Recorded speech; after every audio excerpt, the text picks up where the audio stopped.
Hi, I'm Tanya Janca from Semgrep. I'm here at RSAC conference, and I'm here with Nariman. And he gave a talk, and he graciously accepted to allow me to interview him after. Welcome. Thank you for coming. Thank you very much, Tanya. I've been following you on social media, on so many conferences and keynotes so far. It's such an honor to be here with you. And thank you so much for inviting for a cup of tea here in San Francisco, a very lovely city. It's my first time this week at RSA.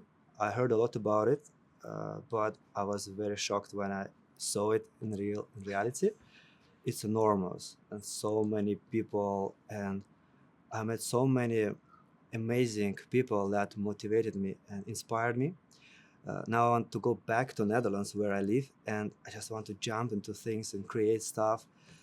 And I think I will not miss, if I can in the future, any of these events here.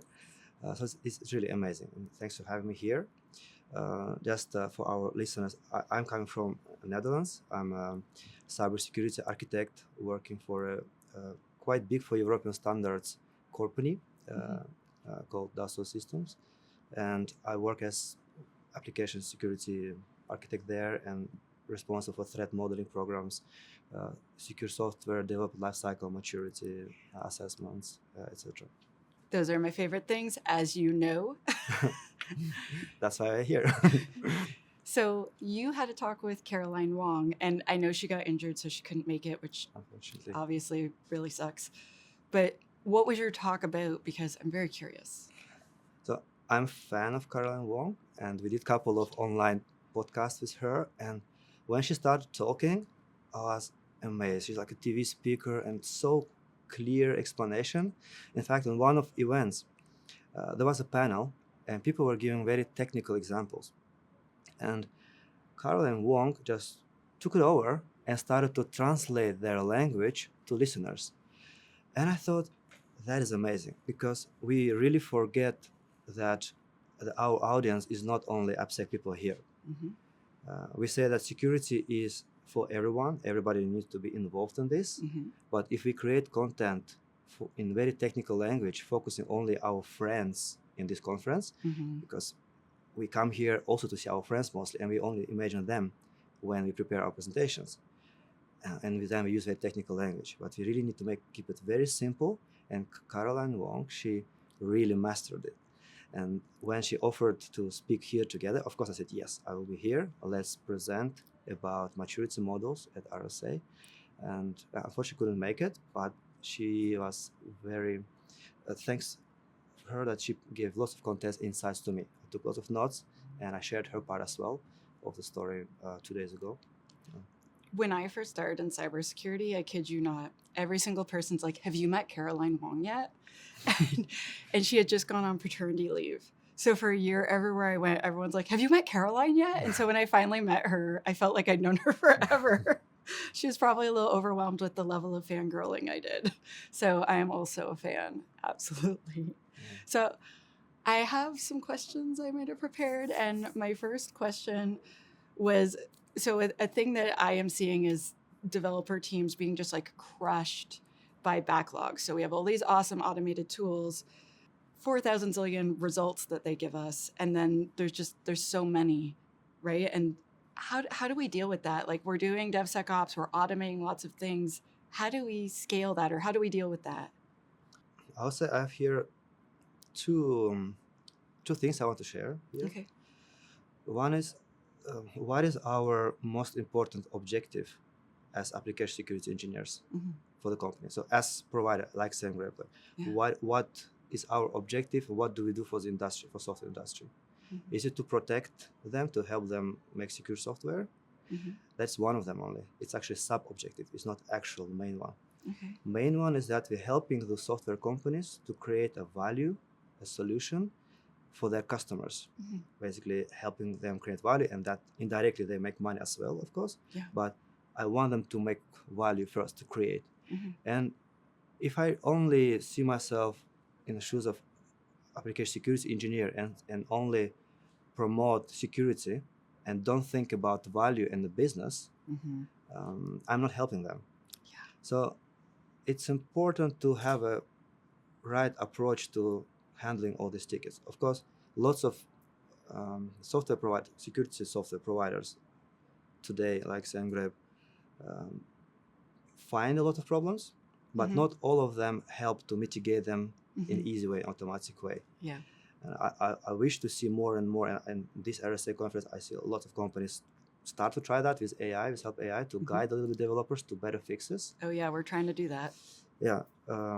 But I think that's where we need to focus going forward. The finding problems are easy, but what about fixing them? Yes. Okay, so my next question actually is about AI because no one spoke about that during RSA. So AI is changing a lot of the way that we're doing things. So when we're picking tools going forward, how do we kind of like application security tools? So tools where we're trying to help developers make awesome apps, but that are safe apps, right? How do we incorporate AI into that? Or like what kind of selection criteria should we have? Or like how do we do that? I know that I'm asking it in this big, vague way, but right now a lot of us just don't even know where to start when it comes to incorporating that. Yeah. So if you want to get some tools to help you to build more secure software, I would say don't go to the expo booth and don't look at the marketing before you do something in advance. First, we need to see what's the reality is of your secure software life cycle. Okay. And before you be influenced by all the marketing pitches. And by that I mean we need to understand today's situation. Of course, there are many audits and you can invite consultants to help you, but the best way in my experience is to look at maturity models yourself, like a BSIM, one of them. We have OWASP SAM, where I'm core member, of course, and that was presentation about. Those type of maturity models help you to assess. It's like a survey with lots of questions. You can ask yourself, your colleagues, and you will see a result and you'll see gaps. Then you discuss with business owners or people who actually understand the value of what you're doing to understand what risk are you trying to cover, what makes sense to improve. You identify those gaps. You put target maturity. So you found where you are. You will not be in a perfect situation in the beginning. Then you define what makes sense for you. Like just to give you an example, if you are making on-premise software that you just deliver to customer and they install themselves, maybe you don't care about your maturity in operations. But if your goal is just to make a very high overage score in maturity model, you are wrong. So you have very low target for operations, and that will be your little goal. But then you focus on something else in a secure development, secure coding, and once you know where you want to focus, you agree all together. Only then you need to look what tools are available and pick what works for you. You can evaluate the findings, the quality, the price. But for sure, before you do that activity, don't go and listen to marketing, and because everybody will say they are solving the world. Of course. Saving the world. Yeah.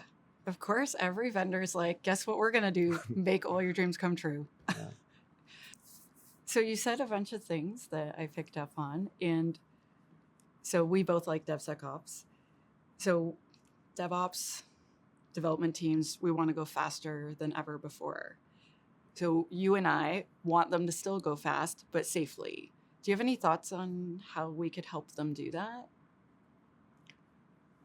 So talking of speed, so we are talking about two things, like how fast you can develop a secure software or how fast you can mitigate once you find a problem. Ooh. Right?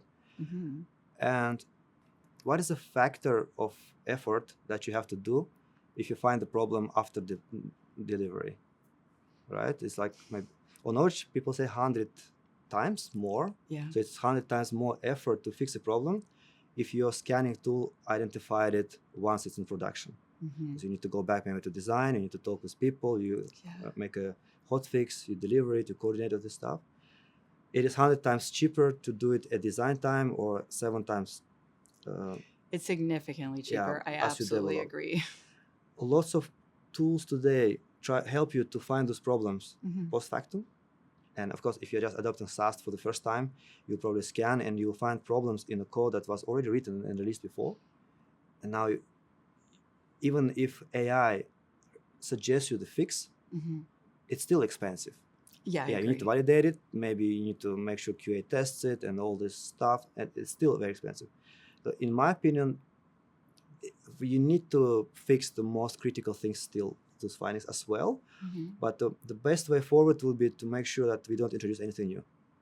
And to prevent us introducing anything new, developers need some guidance as they implement at that moment, while they are in their flow of thoughts in that context. As developer, as I code, if I would have some suggestions, hey, Nariman, you wrote this, but maybe you should consider that vulnerability in the thread. And maybe that's enough for me to change. But for most developers, it will not be enough because they're not exposed so much to these technical things. So I would like to ask follow-up question. Maybe instead of going to Google and search how to actually do it, or these days ChatGPT, if these AppSec tools can guide me through this and give as much information as needed as I ask, that would be amazing. And now I don't know all the latest things that Semgrep has or other providers have, but I'm just imagining a perfect world for me. If I would be developer, what I want, and I want to tools help me as I implement.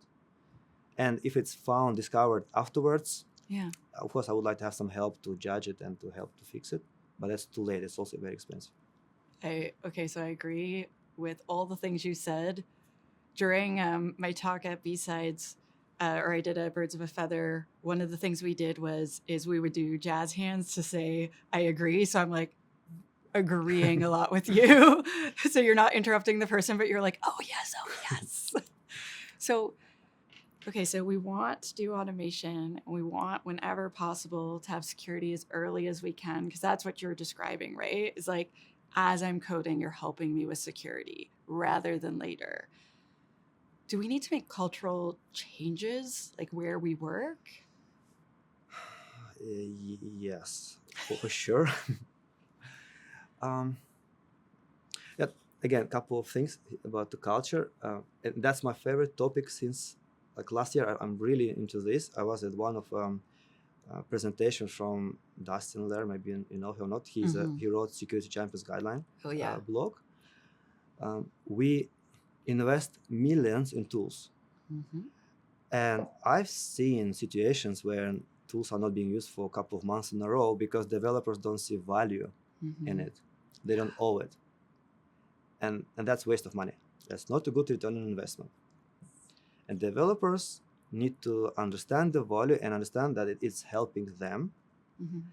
And I don't want to be the babysitting and telling them or checking, running after.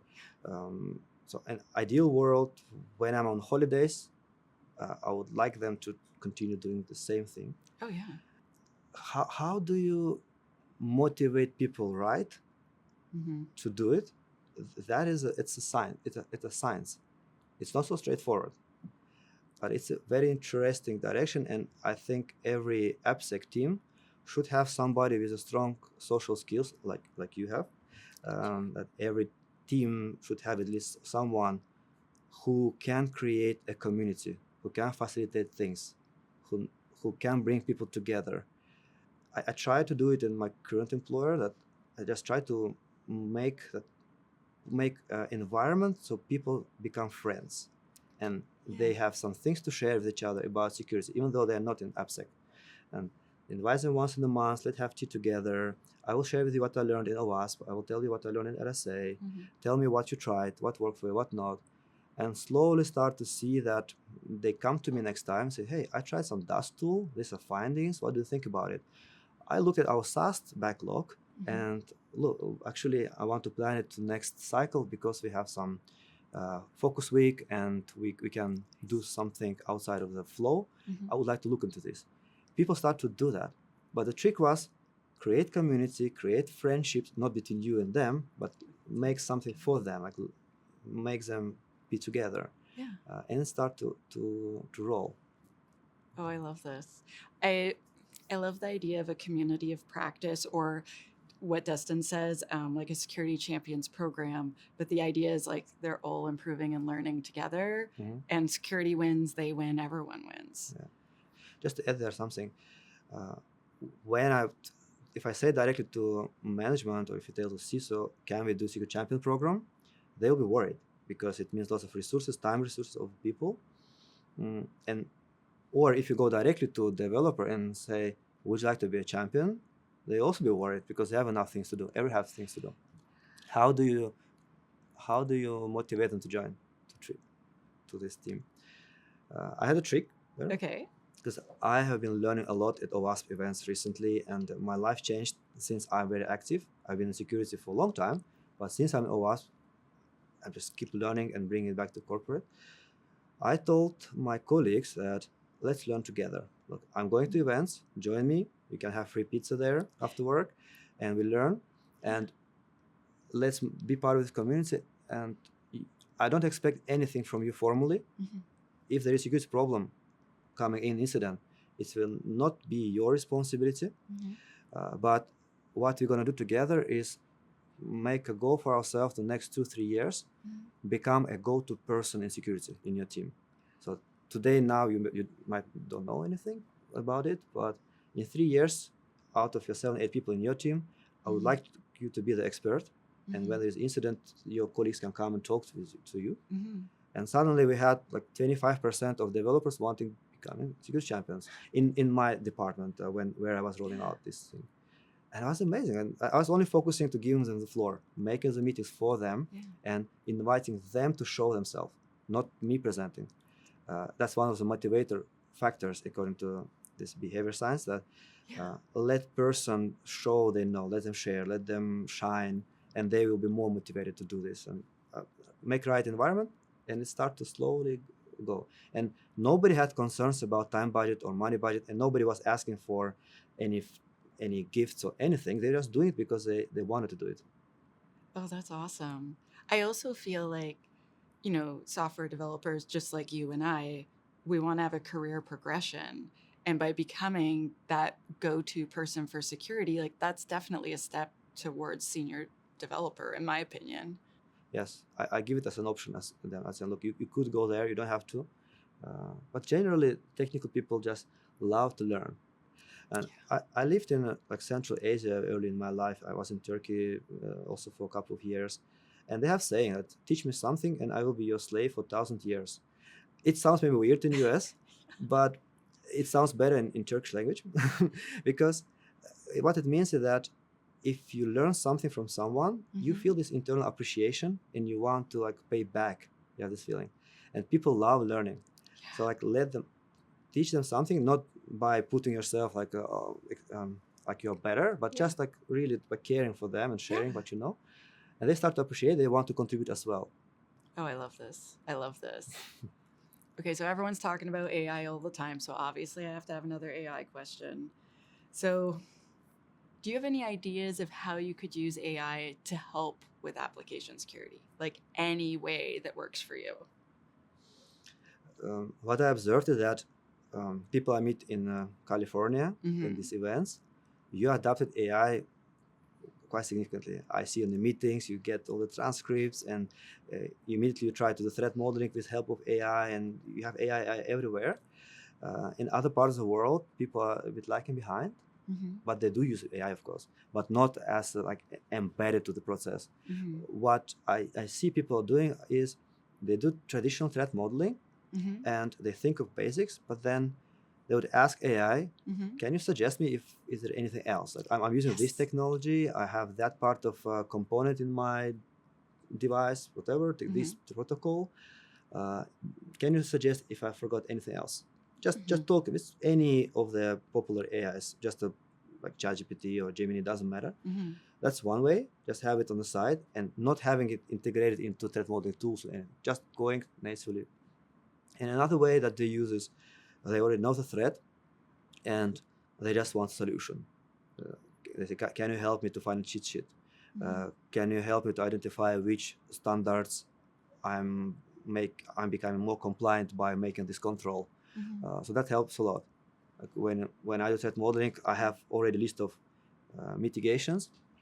I can ask to AI, can you suggest me some resources, and I'll get lots of controls, nice articles, formal, that I can attach to my report. Here's mitigations that you need to implement, security requirements, and here's why, and here are cheat sheets. So I'm already giving this, but I'm asking ChatGPT or Google Gemini for that. I love it. So I have one more main question, and then I'm going to ask you about about key takeaways. So my question is, so imagine you could redesign AI or change AI in any way. And you don't have to do the work. It's just going to magically happen. What would you change about AI? I wouldn't say anything about AI specifically, but I want to remind people who make AI tools, think about your target audience. Who is your target user? For whom are you solving the problem? So, and help that person in their environment, in their familiar environment. Like, for example, I try to imagine a developer trying to code. Try to help developer to do it better, easier in their familiar environment, in their IDE, whatever. If you are helping AppSec engineer to mitigate the big backlog, think of them, focus on that target user, and make better tools and give as much information as needed without overwhelming. So I think we need to focus on providing assistance, like a secretary, like a buddy to each person, without trying to pull them away from their comfort zone, without trying to teach them new ways of doing stuff or telling, oh, you need to use this tool and go there and do stuff there and learn new things. Just talk their language and give them a bit of idea. And to learn new things, if you want to remember something, you need to make sure that you're attaching new information to existing, because our brain is like graph. You have information, connection to next information. So if I say, do you know Nariman? If I ask, if you don't remember me, I say the guy that is one of the OWASP SAM members. Then you will go in your brain to SAM first, and then jump to a couple of hoops, and you'll find me in your brain. So it's important that we always going from connection to connection, and that's why instead of teaching or replacing what they know, just add little by little to developer, to AppSec engineer, help them like AI, make the AI their body that advising a bit, speeding up a bit by bit, and they will adapt it after then. I love this idea of meeting them where they're at and essentially building them up. I love this. So if you were going to give the audience a key takeaway or a thing that you wish they would remember besides all the smart things you literally just said, because I feel like you just sort of answered that in your last question, but is there something that you wish that the audience would know? I would say first, stop. Don't rush to catch up with all AI tools and all the new fancy security tools to adapt them. Take a step back. Look at the bigger picture. What is your development life cycle? What are you doing? Try maturity assessment frameworks. They're very simple. They're done by us for you, by our community for our community. Ask those questions to yourself. For example, there is a question there: are you building a secure way? Are you deploying, and who has access to it? Do you have secrets in your deployment? And lots of teams even didn't take care of that yet. So instead of then going and doing SCA tasks and stuff, those things that you're supposed to be doing, go ask this basic question to your DevOps team. Do you have secrets? Who has access to this build system? Who has access to signing? And you'll find low-hanging fruits. So stop trying to chase all the fancy new things. Step back, look at the big picture. Do you have risk profiles? Did you categorize your apps? Do you have the basics done? And for that, use maturity models. And then prioritize and understand what makes sense for you. Then go find what works for you. I'll say that's my key takeaway. I love this. And also, if you have not used OWASP SAM before, and that's SAMM, so Software Assurance Maturity Model, you totally got to go check it out, because it's very thorough. It's comprehensive. It's really good. It's very, it is very helpful as a guide, in my opinion. So thank you for the work that you do on Thank you that. for inviting me. It was so nice to talk with you. Thank you so much for coming. Awesome.